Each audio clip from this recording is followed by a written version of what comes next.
পনেল শিল্পকলায় দিন জুড়ে অনুষ্ঠান চলছে। আমরা জানতে পেরেছি বিকেল নাগাদ তথ্যমন্ত্রীও অংশ নিয়েছেন সেখানে। সব মিলিয়ে শিল্পকলার সর্বশেষ আপডেট আপনার কাছে জানতে চাই।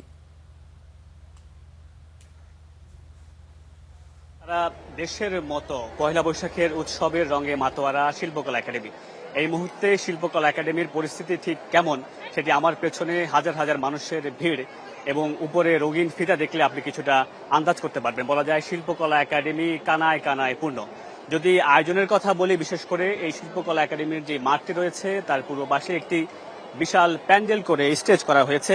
সেই স্টেজে গতকাল থেকে যে গান আয়োজন শুরু হয়েছে সেটি আজকে সকাল থেকেও সেটি অব্যাহত ছিল এবং আজকে সন্ধ্যা পর্যন্ত সেটি অব্যাহত ছিল। সেখানে বাংলার যে জারি সারি লোকায়ত যে গানগুলো রয়েছে, বাউল গান, কীর্তন, নজরুল কিংবা ভাটিয়ালি, সব কি ধরনের গান সেখানে পরিবেশিত হচ্ছে।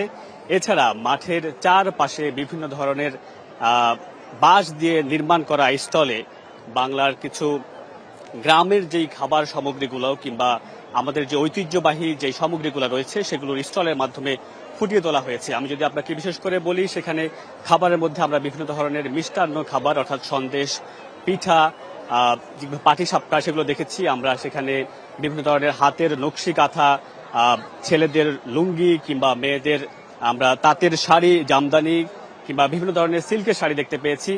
এছাড়া আমরা দেখতে পেয়েছি সেখানের মধ্যে মাটির তৈরি বিভিন্ন জিনিসপত্র কিন্তু বিক্রি করা হচ্ছে, যেগুলো সাধারণত শহরে পাওয়া যায় না। সেই অর্থাৎ গ্রামীণ আবহে শিল্পকলা যে আয়োজনটি করেছে সেখানে একেবারে গ্রামীণ আবহে মেলার মতো মানুষের অংশগ্রহণ সেখানে আমরা দেখতে পেয়েছি। তো মারিয়া, এই পহেলা বৈশাখের অংশগ্রহণ আসলে কতটা সার্বজনীন, কতটা মানুষের কতটা সম্পৃক্ত হয় সেটি আপনাকে একটি গল্প বলে আপনি বুঝতে পারবেন। আজকের এই অনুষ্ঠানে যেহেতু আপনি বলছিলাম যে এখানে মেলায় বিভিন্ন ধরনের মিষ্টান্ন রয়েছে, সেই দোকানে এক দম্পতিকে আমরা দেখেছি, বয়স্ক দম্পতি যারা এসেছিলেন মেলায় ঘুরতে। তিনি হয়তোবা সাধারণ দিনে মিষ্টি খান না, কিন্তু আজকে পহেলা বৈশাখ কারণে তার ডাক্তারের যে নিয়ম রয়েছে সেই নিয়ম ব্যত্যয় করে কিন্তু আজকে তিনি মিষ্টিটা খেয়েছেন।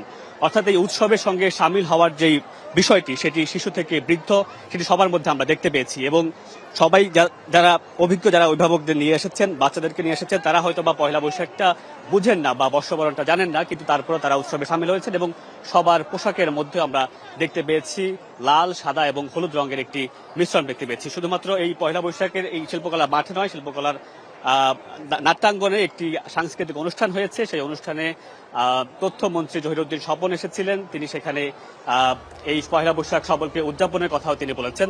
তো বালিয়া, এই হচ্ছে আমার কাছে সবচেয়ে অবস্থা এই শিল্পকলা একাডেমি। অর্থাৎ মেলা কিন্তু আর শেষ হচ্ছে না, মেলা আগামী 3 দিনও কিন্তু শিল্পকলা একাডেমিতে পয়লা বৈশাখের মেলা চলবে।